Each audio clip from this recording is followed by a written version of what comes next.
ঝিনাইদহে ইফতারি আয়োজনের আনন্দ মুহূর্তেই পরিণত হলো শোকে।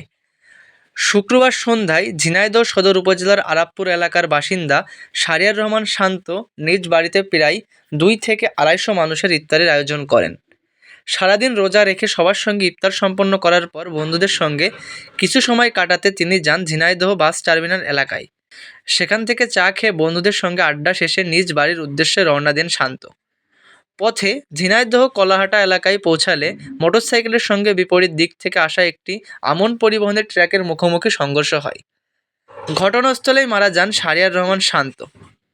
মোটরসাইকেলের পিছনে বসে থাকা তার এক বন্ধু গুরুতর আহত হন।